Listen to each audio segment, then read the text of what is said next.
오늘 말씀의 제목 함께 읽겠습니다. 다시 발견하는 부활의 기쁨. 다시 발견하는 부활의 기쁨. 네, 우리는 지난 4월 첫 주 부활주일을 보냈습니다. 그리고 부활주일로부터 오순절 성령 강림 주일까지 이어진 이 기쁨의 50일이라 하는 기간을 보내고 있습니다. 기쁨의 50일은 죽음을 이기시고 다시 사신 그 예수님의 승리, 예수님의 부활이 우리 삶에도 적용되어 예수를 믿는 자마다 모든 어둠을 몰아내었음을 선포하며 기쁨으로 살아가는 기간이라고 할 수 있겠습니다. 그래서 이 기쁨의 50일이라는 기간, 저희한테는 굉장히 감격스러운 시간입니다. 정말 그 단어만 들어도 기쁨이 넘쳐야 할 것 같고, 정말 부활의 기쁨을 누리며 살아가고픈 기간입니다. 그런데 지금 여러분들의 마음은 어떠십니까? 교회에서는 부활의 기쁨과 부활의 감격이 넘쳐 흐릅니다. 피어납니다 라고 말하고 있고, 사방에서는 이제 밖으로 나가보면 날이 너무나도 따뜻해지고 날씨가 너무 좋아졌죠. 봄꽃들이 화사하게 피어나서 아름다움을 막 뽐내고 있습니다. 그런데 혹시 나의 삶은 정작 여전히 서늘하고 무겁지는 않으십니까? 예수님의 부활의 소식은 들었습니다. 그러나 나를 근심하게 하던 문제는 여전히 나를 짓누릅니다. 변한 게 없습니다. 건강의 문제도 여전히 동일합니다. 자녀들의 앞길의 문제도 여전히 안개 속에 있는 것만 같습니다. 가정을 짓누르는 관계의 문제, 경제적인 문제, 또 그 외의 여러 다양한 문제들은 전혀 사라지지 않았습니다. 더 심해지고 있는 것 같을 때도 있습니다. 우리 마음속에서 벌어지는 영적인 기쁨, 이 영적인 기쁨과 이 현실 사이의 괴리 때문에 때로는 예수님은 부활하셨는데 왜 내 삶에는 기쁨이 없지? 라는 남모를 탄식이 터져나오기도 합니다. 그러다 보면은 이렇게 자꾸 질문이 꼬리를 물고 가다 보면 내가 믿음이 부족해서 그런가? 라는 나 스스로를 탓하고 채찍질하게 되는 모습에 이르기도 합니다. 그런데 우리가 기뻐하지 못하는 이유를요, 그냥 무작정 우리가 믿음이 없어서 그렇습니다 라고 규정하기에는 무리가 있습니다. 그보다 먼저 우리가 점검해야 할 이유가 있는데, 그런 부분이 있는데, 그것이 무엇이냐? 우리가 발을 딛고 사는 이 세상이 여전히 이미 그리고 아직이라는 긴장 속에 있기 때문이라는 겁니다. 예수님은 이미 승리하셨습니다. 그러나 우리는 아직 눈물과 고통이 남아있는 이 땅에서 살아가고 있다라는 이 사이에 괴리가 있고 이 사이의 긴장 속에서 우리는 살아가고 있기 때문이라는 것이지요. 오늘 말씀 속에서 엠마오로 내려가는 두 제자, 이 두 제자들에게 일어난 일들을 통해서 기쁨의 50일에도 기뻐하지 못하는 내가 부활의 주님을 어떻게 바라보아야 할지 함께 나누고자 합니다. 그 첫 번째 바라봄 우리 함께 읽겠습니다. 시작. 이미 얻은 승리와 아직 남은 고난 사이를 바라보십시오. 오늘 본문이 누가복음 24장 그 시작이 13절이었지요. 그런데 그 13절에 그 전에 있었던 장면들을 보면은 두 제자가 엠마오로 내려가는 장면이 나옵니다. 엠마오라는 것은 한 마을의 이름인데, 이 엠마오로 내려가던 제자들은 예수님의 십자가 죽음을 목격했습니다. 예수님의 제자였습니다. 예수님을 따랐습니다. 그런데 그 예수님이 죽는 걸 목격했습니다. 그런데 예수님이 죽은 지 3일째 되는 날 새벽, 어떤 여인들로부터 예수님이 다시 살아나셨습니다라는 부활의 소식을 이미 들은 상태였습니다. 그 상태였습니다. 부활을 접한 상태였습니다. 그런데 17절에서 부활을 접한 이 자들의 마음의 상태를 이렇게 표현합니다. 예수께서 이르시되 너희가 길 가면서 서로 주고받고 하는 이야기가 무엇이냐 하시니 두 사람이 슬픈 빛을 띠고 머물러 서더라. 아멘. 역설적인 모습이죠. 인류 역사상 가장 위대한 소식, 가장 기쁜 소식인 예수 그리스도의 부활의 소식을 들었는데 그들의 얼굴에는 기쁜 기색이었다고요? 슬픈 기색이었다고요? 슬픈 기색이더라 라는 겁니다. 왜 그랬을까요? 이들에게는 부활이라는 이 위대한 승리의 소식보다 당장 내 곁에 내가 믿고 평생을 맡기고 인생을 걸고 따라가던 이 스승의 죽음, 스승의 부재, 스승의 상실, 이 절망과 그리고 로마의 압제가 여전히 더 크게 느껴졌기 때문입니다. 이미 일어난 부활의 사건보다 아직 내 삶에 남아있는 고통스러운 현실에 마음이 더 뺏기고 시선이 고정되어 있던 것이죠. 그런데 이것이 바로 오늘을 사는 우리의 모습이기도 합니다. 우리는 예수님이 죄악과의 싸움에서 이기셨음을 믿습니다. 믿으시지요? 그러한 예수님을 믿고 구원자로 고백하면 구원을 받는 줄로 믿습니다. 아멘이시죠? 그러나 내 몸에 통증이 당장 느껴지고 내 경제적인 상황이 통장의 잔고가 줄어들고 사랑하는 이들과 갈등을 겪고 사랑하는 이들을 떠나보내며 점차 그런 상황이 이어지면 부활의 기쁨은 내 삶에서 좀 멀리 있는 이야기처럼 느껴질 때가 있다는 겁니다. 점차 내 삶의 문제와 고통과 고난이 더 가까이 느껴지고 부활은 멀어지는 것 같다는 겁니다. 나와 상관없는 이야기가 돼가는 것 같다는 겁니다. 우리는 아직 내 삶에 남아있는 이 삶의 고단함에 압도되어서 지금도 나의 곁을 함께 걷고 계신 그 주님을 보지 못하고 있을 때가 많습니다. 그렇게 우리는 오늘 말씀의 두 제자처럼 슬픈 기색을 여전히 가지고 터덜터덜 우리도 우리만의 엠마오라는 마을로 걸어가고 있는지도 모르겠습니다. 그런 우리에게 이사야 40장 31절은 말씀합니다. 저희 함께 읽을까요? 시작. 오직 여호와를 앙망하는 자는 새 힘을 얻으리니 독수리가 날개치며 올라감 같을 것이요 다른 박질하여도 곤비하지 아니하겠고 걸어가도 피곤하지 아니하리로다. 아멘. 저희가 참 좋아하고 많이 보는 말씀이시죠.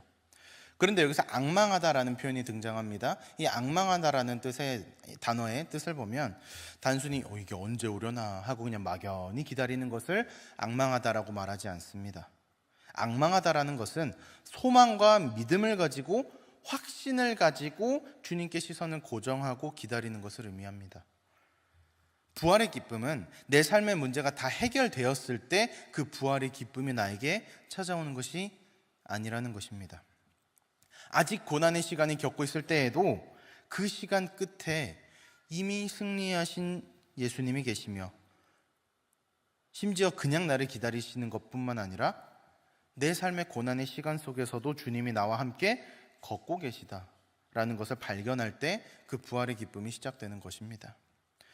그런 우리에게 로마서 8장 24절과 25절은 이렇게 권면합니다.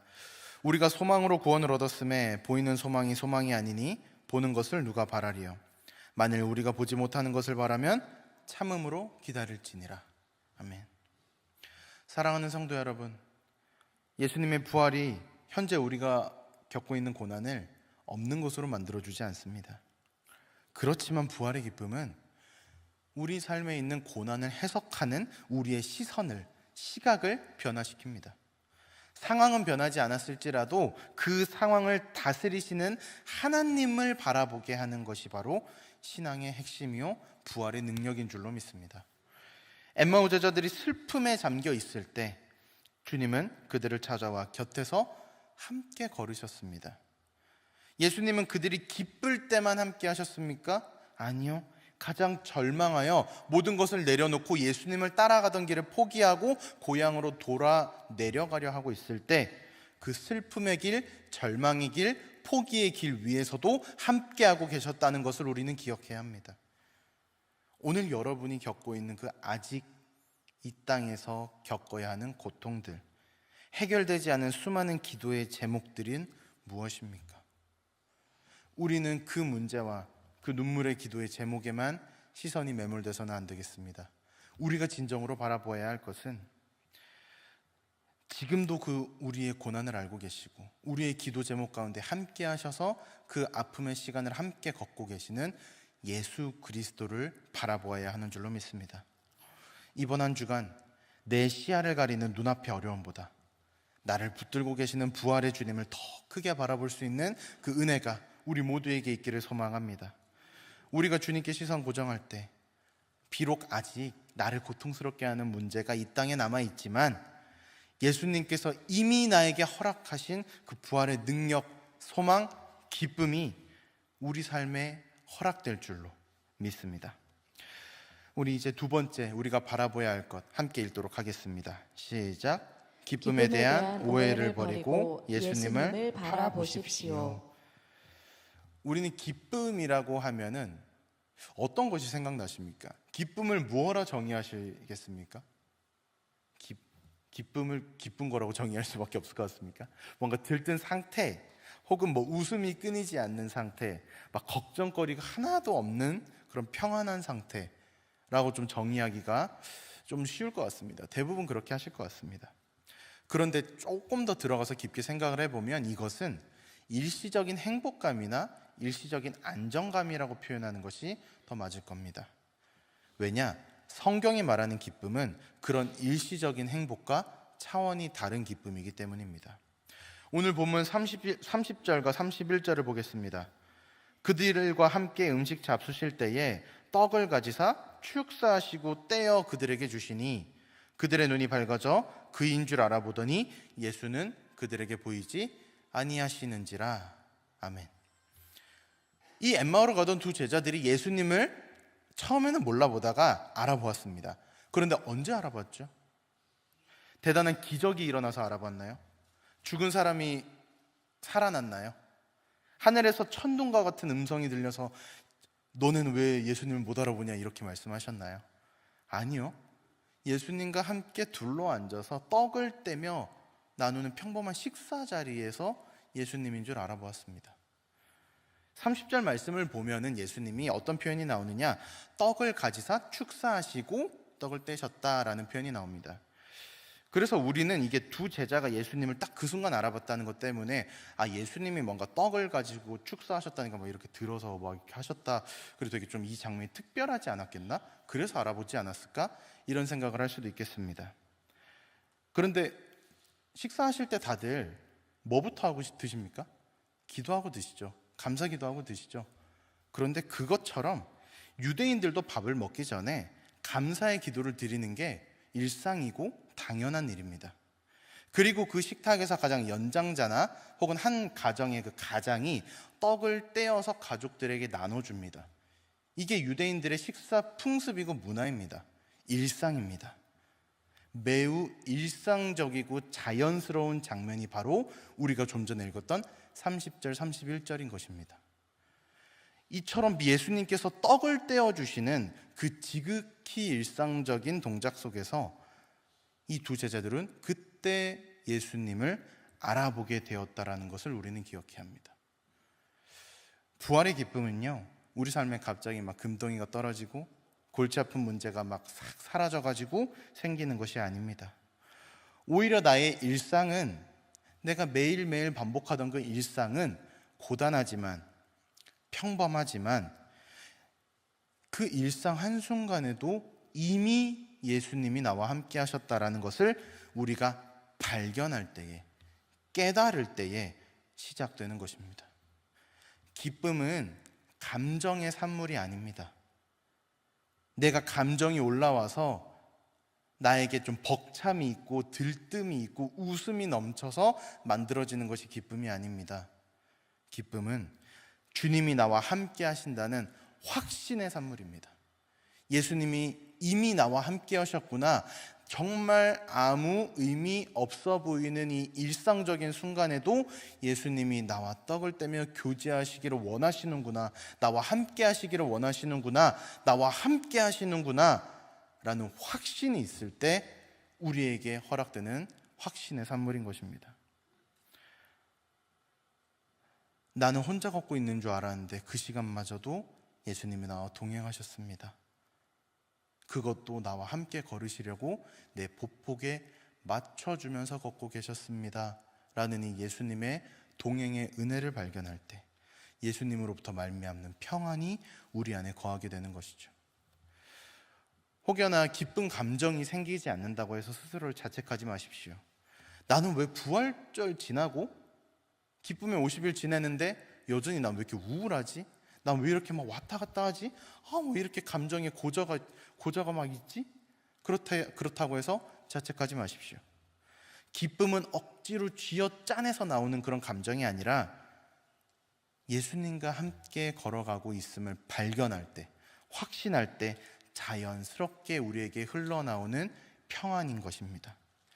시편 16절, 11절 말씀처럼 주의 앞에는 충만한 기쁨이 있고 주의 오른쪽에는 영원한 즐거움이 있나이다.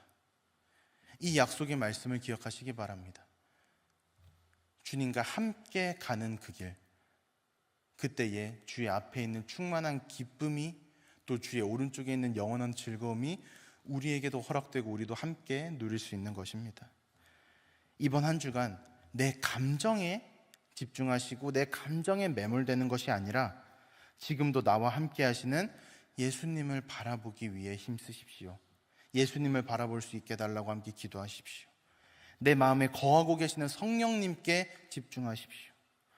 거창한 곳이 아니라 내가 일상적으로 매일매일 반복되어 살아가고 있는 그 가정 속에서, 나의 일터에서, 이 하늘빛 광성교회 속에서, 혹은 여러분들의 모든 고단한 삶의 자리에서 이미 예수님이 나와 함께하고 계셨음을 발견할 때 세상이 빼앗을 수 없는 기쁨이 우리 마음 가운데 임할 줄로 믿습니다.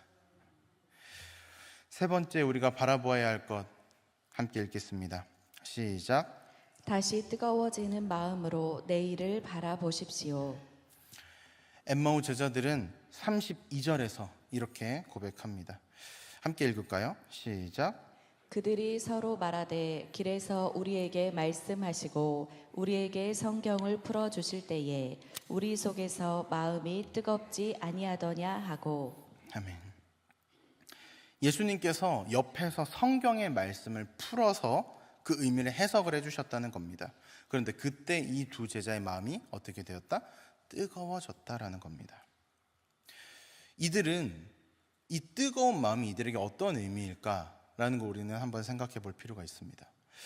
이들은 예수님의 제자였습니다. 이 사람들이 어디서 시작되었는지는 모르겠지만 이들도 12제자와 같이 모든 것을 내려놓고 예수님이 가시는 곳을 따라갔고 예수님이 말씀하시는 것을 들었고 그렇게 살아가려고 노력했을 것입니다.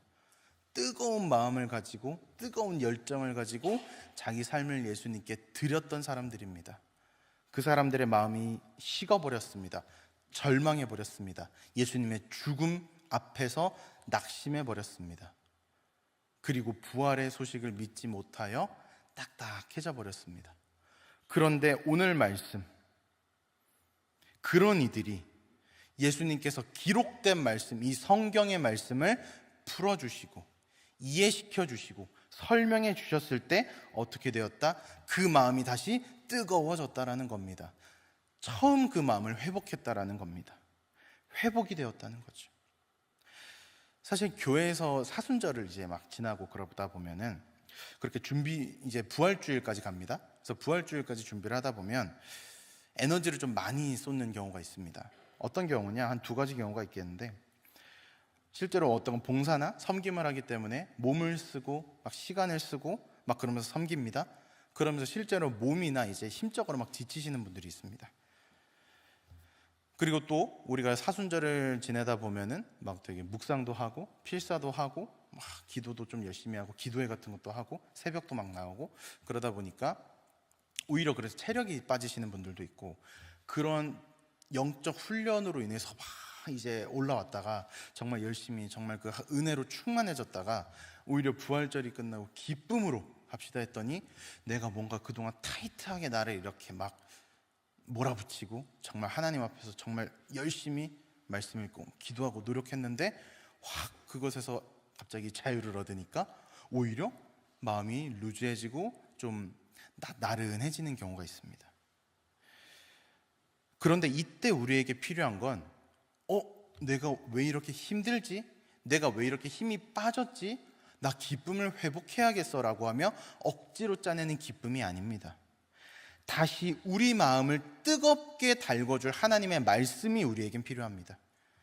엠마오 제자들의 마음이 뜨거워졌던 이유는 예수님께서 그들을 절망케 했던 그 예수님의 죽음이 성경에 이미 어떻게 기록되어 있었고 그 기록된 말씀이 어떤 의미가 있었는지를 해석해 주셨기 때문입니다. 그래서 이들을 절망에 빠뜨리게 했던 예수님의 십자가가 어떤 의미가 있었고 어떤 하나님의 계획이 있는 아름다운 예수님의 그 하나님의 사랑의 극치임을 알려주셨기 때문입니다. 내 고난의 이유를 알지 못할 때는 슬픔만이 우리 삶에 가득할 겁니다. 내가 이 고난을 왜 겪어야 되는지 이해하지 못하고 불만이 가득할 겁니다.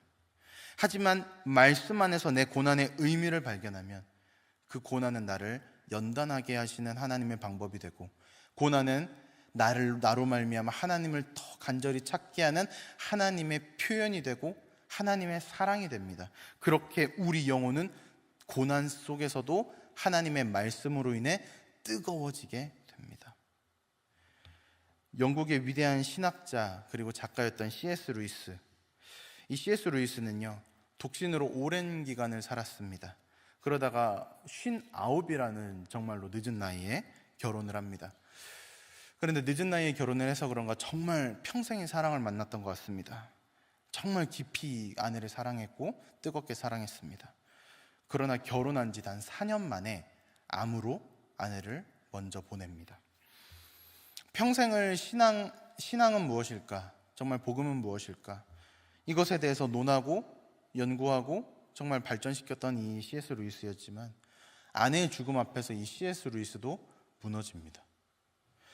그는 자신해져서, 저 오른쪽에 있는 사진인데요, 헤아려 본 슬픔이라는 이 책에서 하나님은 어디 계시는가? 라고 절규합니다. 그러면서 이 C.S. 루이스라는 위대한 신학자조차도 신앙이 뿌리채 흔들리는 과정을 솔직하게 기록해냈습니다. 그러나 그는 그 깊은 슬픔의 시간을 지나면서 한 가지 중요한 사실을 깨닫습니다. 무엇이냐?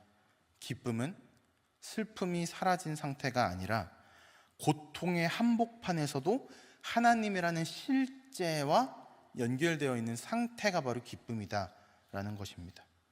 하나님이라는 실제입니다. 단순한 믿음, 추상적인 믿음, 허구를 그냥 믿는 그런 믿음, 그런 것이 아니라 정말로 실제하시고 내 삶에 함께하고 계시고 지금도 이 고통의 시간 속에서도 나를 돌보시며 보호하고 계시는 하나님과 내가 연결되어 있구나라는 것을 확인하고 믿고 확신하게 되었을 때 나에게 찾아오는 것이 바로 기쁨이다라는 것을 C.S. 루이가 그 깊은 슬픔의 순간 속에서 깨닫게 됩니다. C.S. 루이스는 슬픔이 사라져서 기뻐한 것이 아니었습니다. 슬픔 너머에 있는 영원한 하나님의 계획을 성경의 말씀 안에서 다시 발견했을 때 그의 낙심하고 얼어붙었던 마음이 다시 뜨겁게 회복된 것입니다. 사랑하는 여러분, 여러 고난으로 인해서 현재 지쳐 계십니까? 부활의 소식에도 가슴이 뛰지 않고 기뻐하는 마음이 없어 답답하십니까? 그렇다면 오늘 우리 말씀 앞으로 다시 나아갑시다. 내 고난을 내 시각으로만 보지 말고 하나님의 말씀으로 다시 해석해 주십시오. 나에게 이해시켜 주십시오. 하나님의 뜻을 나에게 알려주십시오라고 함께 기도합시다. 예수님이 성경을 풀어주실 때 제자들의 가슴이 다시 뛰었던 것처럼, 뜨거워졌던 것처럼 기록된 말씀이 나의 현실을 하나님의 시각으로 해석해 주실 때, 하나님의 시각으로 우리도 알 수 있는 하나님의 언어로 우리에게 들려주실 때 우리의 마음도 회복되고 다시 살아나는 역사가 있을 줄로 믿습니다. 말씀을 맺겠습니다. 여러분, 엠마오로 가던 제자들은 이제 더 이상 슬픈 기색으로 걷지 않습니다. 오늘 본문 33절부터 35절을 보면 그들은 그 즉시 일어나 예루살렘으로 돌아갑니다. 그리고 그곳에서 11제자, 예수님의 그 12 제자들이었죠. 가룟 유다를 제외한 그 자들이 또 그들과 함께한 자들, 아직 예루살렘에 남아있던 이 엠마오로 가던 두 제자들과 같이 예수님을 따르던 모든 제자들이 모여있는 겁니다. 그리고 그 사람들이 정말 주님께서 살아나셨다, 그리고 시몬 베드로에게 보이셨다라는 이 말을 나누고 있는 겁니다. 그곳에 가서 절망 속에서 모든 것을 내려놓고 다시 고향으로 돌아가던 그 두 제자가 우리도 예수님을 만났습니다. 우리도 예수님과 다시 떡을 떼는 교제를 나눴습니다. 예수님이 살아계십니다. 예수님이 부활하셨습니다. 라는 부활의 증인으로 탈바꿈되는 겁니다. 아직 우리를 괴롭히던 이 땅의 문제와 슬픔들, 그렇게 혹시 그 슬픔 가운데에서 나만의 엠마오로 가고 계시던 분들이 계십니까? 오늘 말씀에서의 그 두 제자들과 같이 이미 승리하시고 나와 함께 하시는 예수님을 만났을 때 우리도 부활의 증인으로 다시 서게 되고 부활의 감격이 우리 안에 거하게 되는 것입니다. 이 은혜가 이 자리에 있는 모든 성도님들, 또 하늘빛 광성교회 가운데 있기를 간절히 소망합니다. 예수님께서 이미 나와 함께 하심을 믿고 고난을 다시 새로운 시각으로 바라보게 하시는 그 기록된 말씀 앞으로 나아가기를 소망합니다. 이 자리에 모인 우리 모두에게 부활의 주님과 함께 슬픔의 길을 넘어 오히려 승리의 길로, 기쁨의 길로 나아가는 놀라운 은혜가 함께하기를 예수님의 이름으로 축복합니다.